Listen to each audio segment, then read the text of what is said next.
In the spirit of addressing the pressing problems of today, I was going to talk about the Eurozone because, like it or not, it's going to affect all of us, wherever we live in the world. And in particular, I wanted to raise the question of, should Asia bail out the Eurozone? Europe is one of the great experiments in international cooperation, and it stands on the brink of disaster. Angela Merkel, the other week, said Europe is in its toughest hour. If the euro fails, then Europe fails. And this great historical project, this huge historical project she refers to, will fail. Now, Germany and France are determined not to let that happen. But what do they mean by this huge historical project? Where did it all go wrong, and what role, if any, is there for Asia in fixing it? That's what much of Europe looked like at the end of the Second World War in 1945. No conflict in human history has ever taken so many lives in so short a period of time. 36.5 million people died. That's roughly equivalent to the entire population of France at the outset of the conflict. The French, over the previous century and a quarter, had paid a terrible price for the various conflicts and wars with Germany. In fact, no fewer than 5 occasions, France had been invaded by the Germans. And I'm just quickly going to flick through them. Here's von Blücher at the end of the Napoleonic Wars in 1814. Here's von Blücher again, taking Paris in 1815. Here's the Iron Chancellor, Otto von Bismarck, in 1871. Here's Kaiser Wilhelm invading France at the start of the First World War. Here, of course, are the Nazis on the Champs-Élysées in 1940. So, at the end of the Second World War, France could have imposed its will and deindustrialized Germany. It could have parceled up its resources and effectively, with the cooperation of the Americans and other allies, occupied Germany for a prolonged period of time at great cost and at the risk of provoking, eventually, in due course, a backlash from Germany. Instead, a visionary project promoted by this man, among others, Jean Monnet, sought to harness Germany into the family of European nations, sought to pool sovereignty with 5 other countries, Italy, Germany, France, and the Benelux, to create what in due course became the European Economic Community. Britain, at first, stood aloof. Partly that was because we still had imperial self-delusions, but also because not having been occupied during the Second World War, and in fact, having experienced the Second World War as a moment of national unity and national coming together, the British, at the end of the conflict, didn't really have any specters to exercise, per se. So Britain stood aloof for a period of time. Nonetheless, the European project proved to be very successful and very attractive. As tariff barriers came down after the Second World War, trade between the original 6 members quadrupled in the space of about 15 years. The British, in due course, were begging to enter. We first applied in 1962, unsuccessfully. We were rejected by General de Gaulle. We applied again for membership in 1967, and were rejected again. Finally, in 1973, the British were permitted to join the European Economic Community, and with us came our 2 close trading allies, quite close to us geographically, the Irish and the Danes. Shortly thereafter, the European Economic Community expanded again, and it took in the southern Mediterranean countries, which had just emerged from dictatorship. Europe was keen to consolidate them as democratic countries. Spain, Greece, and Portugal duly came in the 80s. And then, with the fall of the Berlin Wall and the collapse of the Soviet Union, we saw the European Economic Community, by then known as the European Union, go through its most dramatic expansion. In the space of about 15 years, no fewer than 12 countries joined. At first, the 3 neutrals, Sweden, Finland, and Austria, which had been neutral in the Cold War, and then, in the middle of the last decade, the 12 or so Eastern and Central European countries, including the Czech Republic and Hungary, and so on. So by the time we reached the 2007-2008 financial crisis, on the surface, it looks as though Europe, as a political idea, is an immense success. Its territory has expanded to include what was once the former Soviet Union.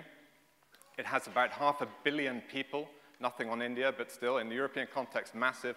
500 million people within the territorial boundaries of the European Union. It had become an economic superpower, accounting for roughly 20% of global GDP, and it had also, along the years, created its own single currency, the euro, which had established itself as a viable reserve currency, a rival reserve currency to the dollar.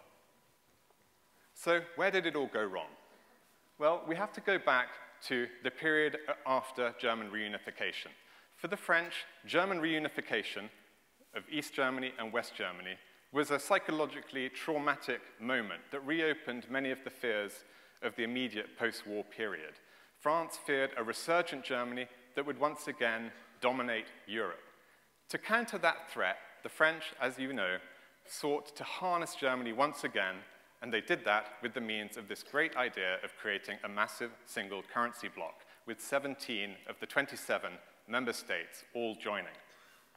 Now, one of the problems, however, was that not all of the different component parts of what was to become the Eurozone were developing at the same pace. A one-size-fits-all monetary policy created strains and tensions, and in due course, the first strains and tensions emerged.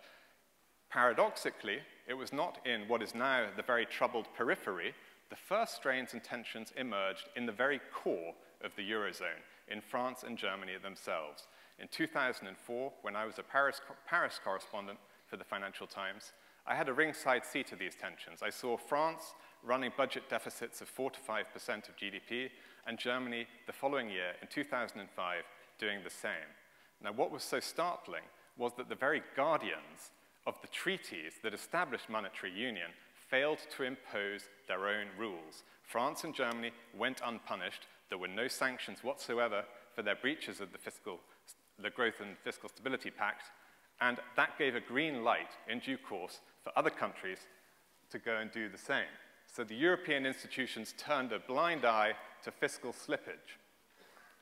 A second problem was developing that would in time undermine Europe as a project, and that was its failure to establish solidarity between the various member states that composed the European Union.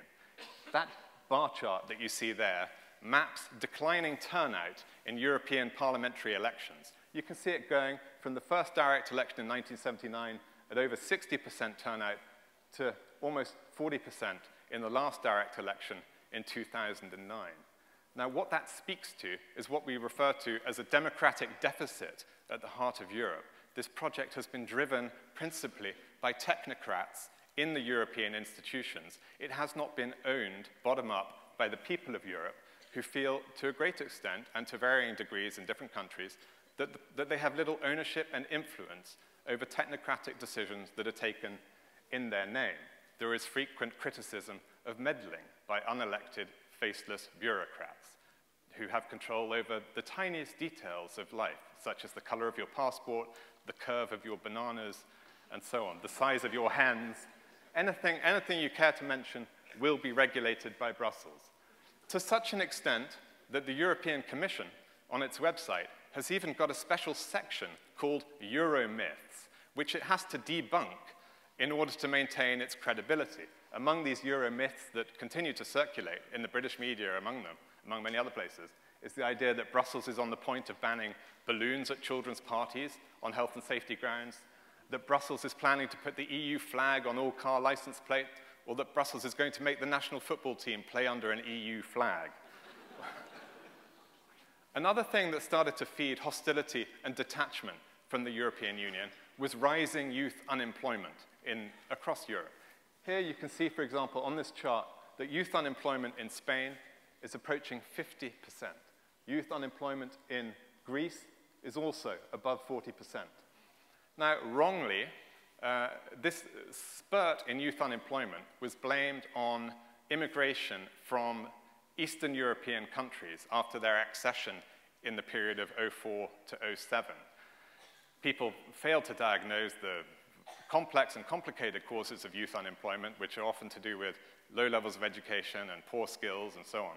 But the phenomenon and the pain it caused was laid squarely at the door of enlargement and the European Union. Now, I referred earlier to the fact that Europe had failed to create a sense of solidarity. among nation states. I think what has become clear is that there is really an insufficient sense of civic community or willingness on the part of taxpayers in one part of the European Union to make sacrifices on the part of another member state in the European Union. In the same way as taxpayers in London would willingly make sacrifices or fiscal transfers to the citizens of Liverpool, or in India you would see complex transfers of resources between richer and poorer states. There wasn't that sense of inter-member state solidarity. Now, feeding into this problem, of course, was the rise of Asia. What the rise of Asia did in the decade, well, the middle of the 90s onwards, really, we saw the phenomenal increase in market share of China in global exports. What this really did was expose the underlying lack of competitiveness of many European countries. It also attacked head-on one of the core forces that had led to the European Union, this notion of a certain social Europe, the idea that Europe, behind its high external tariff, could afford an expensive, lavish welfare state, could afford high levels of social spending on public services, could have heavily protected labor markets, and could also lavish massive subsidies on its farmers. So the rise of Asia exposed underlying lack of competitiveness of Europe and the unsustainability of the public spending associated with this social model of Europe. Now, the arrival of the financial crisis in 2008, of course, blew all this apart. European countries were running, because of their social models and their rampant public spending, were running very high levels of public debt. When the financial crisis hit, their growth levels were not seen as sufficiently robust because of their lack of competitiveness to pay off their debts and deficits. Essentially, many European countries were progressively frozen out of the bond markets. Here we can see the spread of European 10-year bond yields over bunds. That compares the borrowing cost of the most creditworthy country in Europe, Germany, with those of the least creditworthy countries, Greece, Ireland, Portugal, Spain, Italy, and increasingly now France. Earlier this year, as you will all know, 3 countries received bailouts from the EU and also from the IMF.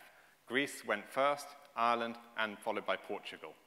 We're now in a situation where Italy and Spain are teetering on the edge of default.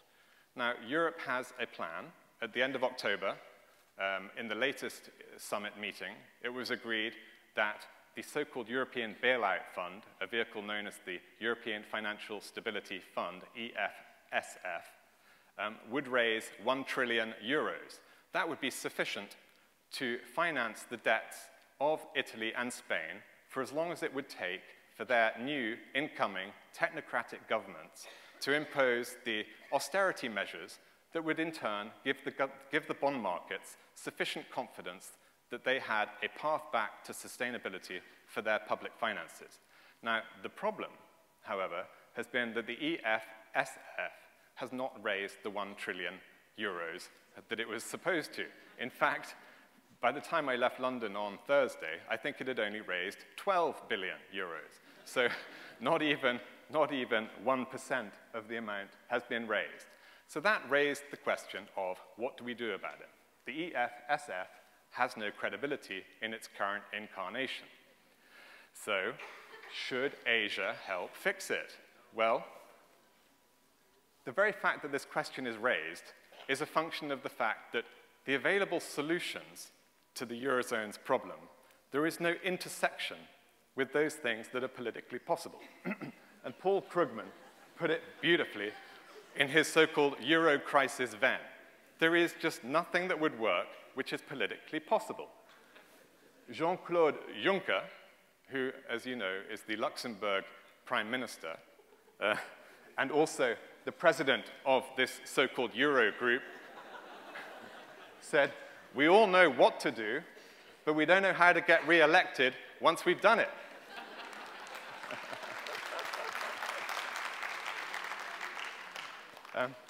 Nicolas Sarkozy, the French president, set this particular hare running when, the day after the EFSF summit, he announced that he was going to call President Hu Jintao.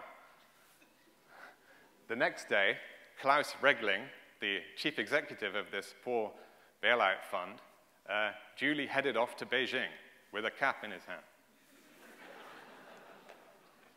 So, what is the case?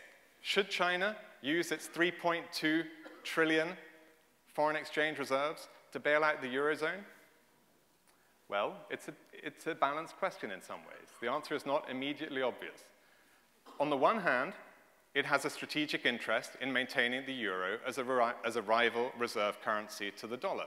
Moreover, 25% of China's substantial FX reserves are denominated in the euros.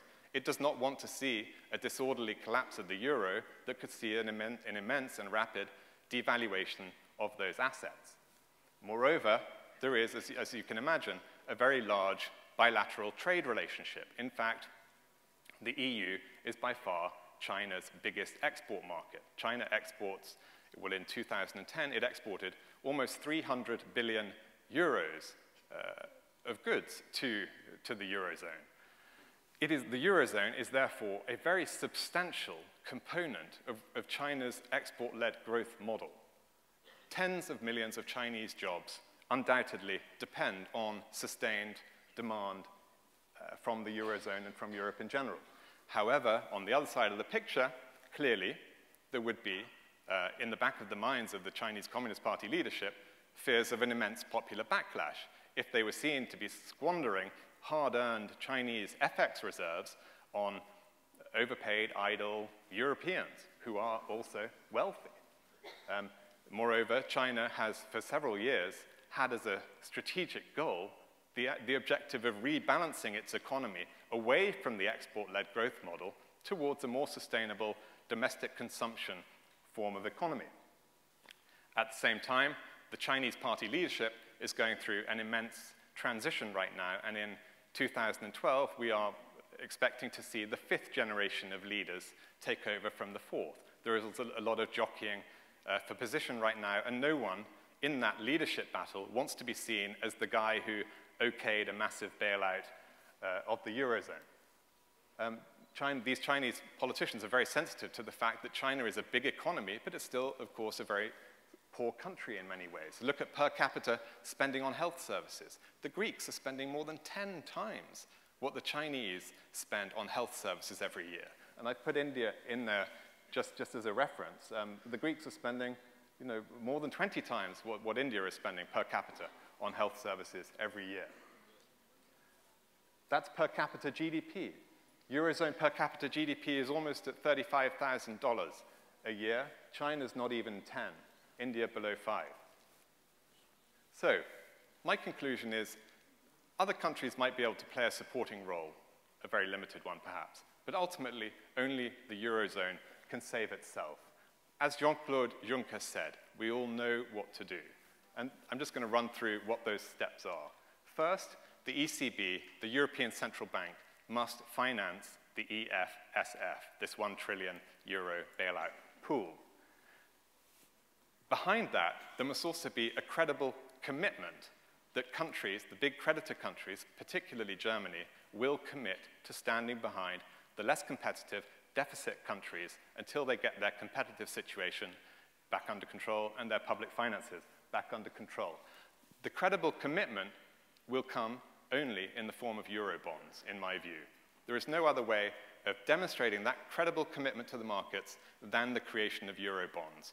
Eurobonds will effectively mutualize the debt in the Eurozone.